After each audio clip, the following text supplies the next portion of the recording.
Hello everyone, কেমন আছো তোমরা?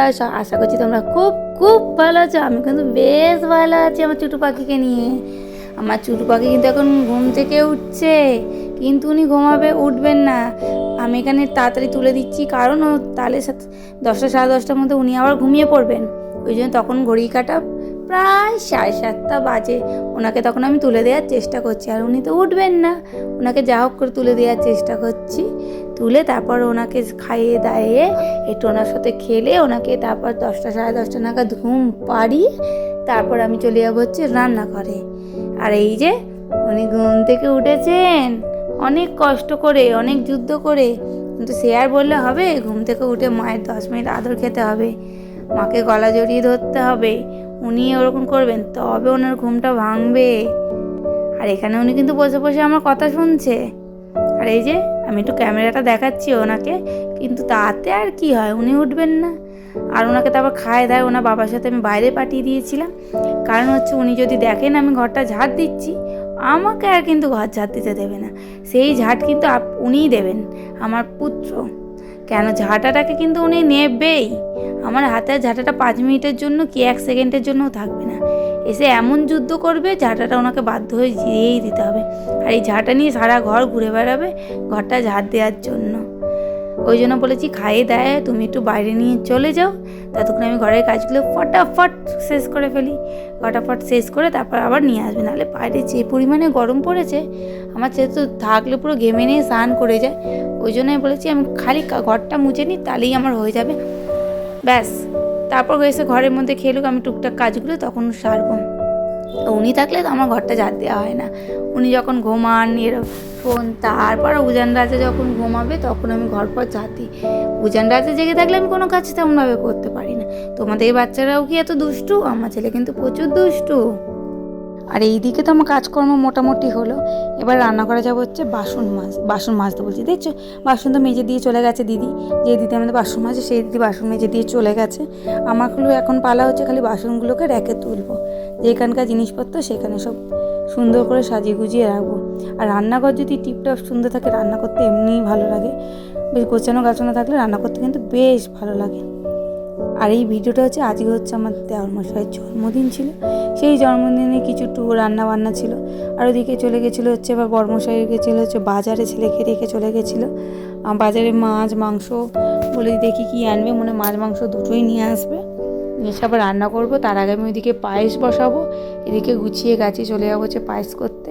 আমি সকালবেলা আমার উজান রাজা যখন ঘুমাচ্ছিলো তখনই দোকানটা করে রেখেছি। ওনার ভরসায় থাকলে তো আমার বড়মশাই, তাহলে আর হয়ে উঠবে না। উনি ঘুমাবেন, উঠবে চড়বে, তারপরে কাজকর্ম সারে। তার আগে আমি মনে হয় ততক্ষণ আমি কাজকর্মগুলো সেরে রেখে দিই, যতক্ষণ বসে থাকবো ততক্ষণ আমার কাজ হয়ে যাবে, আমি এটাই মনে করি। চলো এদিকে বাসনগুলো গোছাতে থাকি। আর প্রচুর বাসন ছিল, সেগুলো গোছাতে গোছাতে অনেকটা সময় লেগে গেছে। আর এই যে উনি চলে এসছেন বাজারটা করে, মাছ ফাছ এনে দিয়ে চলে এসছেন। আর যেহেতু বাসনগুলো মাজার পর ওই স্ল্যাবটাতে থাকে, ওইখানে না প্রচণ্ড পরিমাণে জল হয়ে যায়, সেগুলোকে আবার জলগুলোকে মোছামুছি করতে হবে, নাহলে জল পুরো জায়গাটাতে হয়ে যাবে। আর এ কদিন তো আমাদের সাথে কিছু ভিডিও দিতে পারছিলাম না, কি ভিডিও দেব, একটু মনের দিক থেকেও ভালো ছিল না, ওই জন্য ভিডিও আর দিতেও পারছিলাম না। আর কেমন ভিডিও দেবো, কি ভিডিও দেবো বুঝেও পাচ্ছিলাম না।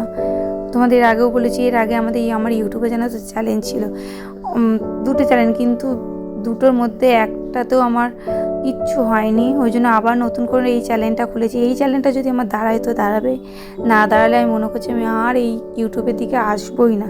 অনেক কষ্ট করে ভিডিও করি গো, ছেলেটাকে নিয়ে সারাদিন ওই এদিক ওদিক সেদিক করে ঠিক ভিডিও ম্যানেজ করে ভিডিও করতেই থাকি, কিন্তু আর কি করা যাবে, ইউটিউব যদি না দেখে। আমি এত কষ্ট করে আর কেমন ধরনের ভিডিও দেবো তাও আমি বুঝি না, ক মিনিটে ভিডিও দেবো সেটাও আমি, এখন তো 10 মিনিটে, আমি একজনের ভিডিও দেখলাম বলে নাকি 10 মিনিটের ভিডিও দিতে হয়।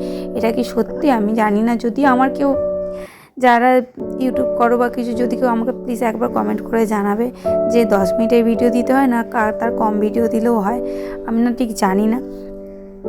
আমার ইচ্ছা আছে কোনো দুটোর মধ্যে একটা ইউটিউবের চালানো, আমার দাঁড়ায়নি, এটা জানি না ভগবানের কি যা দাঁড়াবে কি দাঁড়াবে না, চ্যানেলটা মনিটাইজেশন অন হবে কি অন হবে না তাও আমি জানি না, আর ভিউজ আসবে কি জানি না। মানুষ তো চাই তো ভিউজ আসুক বা কেউ দেখুক ভিডিওটা। আর বললাম না, এদিকে আমার দেওরের জন্মদিন ছিল, এখানে মাছ মাংস বান্টি দুটোই নিয়ে চলে এসছে। মাংসটা করবো একদম গামাকা কাই, আর মাছটা করবো হচ্ছে সর্ষে পোস্ত দিয়ে। আগে মাছগুলো ধুয়ে নিই, মাংসটা ধুয়ে রেখে তারপর আর এদিকে মাংসটা বসাতে মাছের মশলাটা করে নেবো। মাছ যেহেতু সর্ষে পোস্তটা আমি সিলেই বেটে করি, আর বাদ বাকি যে কোনো মশলা সেগুলো মিক্সিতেই আমি দিই। দেখো এই চ্যানেলটা আমার প্রায় 2 মাসের বেশিও হতে চললো, এখনও তেমনভাবে কোনো সাবস্ক্রাইবার বাড়েনি। কী করে বাড়বে তাও আমি জানি না, কেমন ভিডিও আপলোড করবো তাও আমি জানি না, আমি বুঝতেই পারছি না, জানো তো। যেহেতু মনটা অনেকটাই না ভেঙে গেছে, যে আগে 2টো চ্যানেল যেহেতু আমি গ্রো করতে পারিনি, হয়তো আমার দোষেই হয়নি, আমি হয়তো তেমনভাবে ভিডিও দিতে পারিনি বা কিছু, যে কেমন করে ভিডিও দিলে চ্যানেলটা গ্রো করবে বা কী ধরনের ভিডিও দিলে সেগুলোই হয়তো আমি যেইটুকু পারি তোমাদের সাথে সেইটুকুই শেয়ার করেছি। আমি যেমন মানুষ তেমনভাবেই তোমাদের সাথে ভিডিও শেয়ার করার চেষ্টা করি।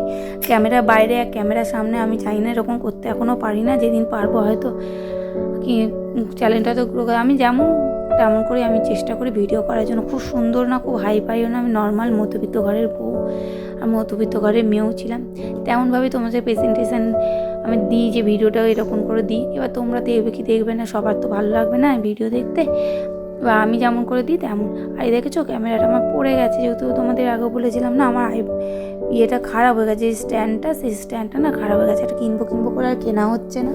স্ট্যান্ডটা দেখি এ মাসে একটা স্ট্যান্ড কিনবো, না প্রচণ্ড অসুবিধা হয় ভিডিও করতে, যে ওটা দিয়ে না খালি পড়ে যায় আমার পুরো ফোনটা। ম্যাকে তো গ্লাসটা পুরো ভেঙে চুরচুর হয়ে গেছে।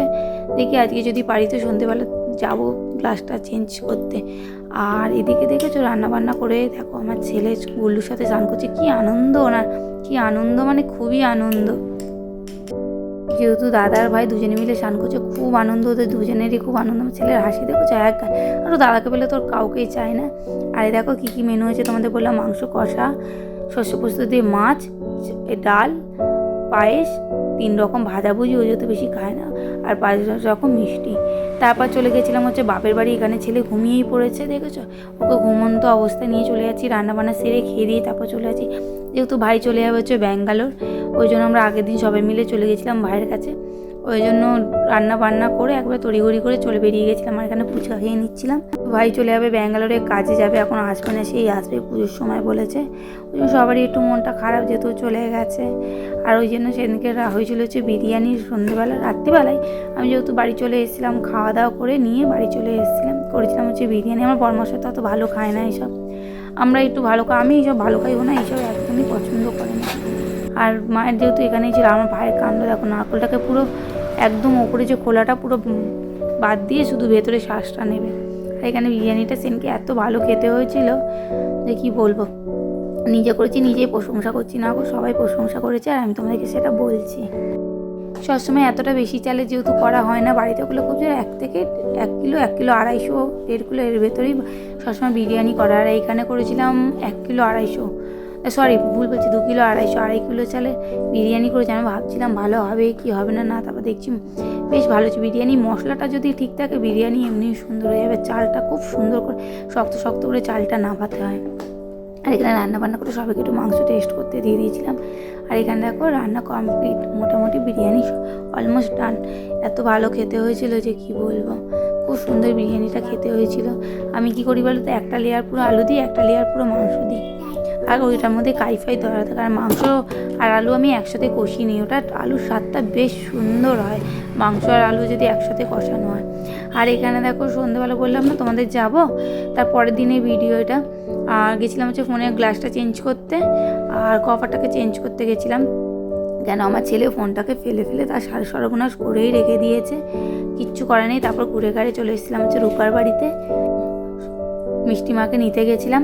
আর ওকে সারাদিন যেহেতু আমার যাওয়া হয় না, আমি গেলে সন্ধ্যেবেলার দিকটাতেই যাই।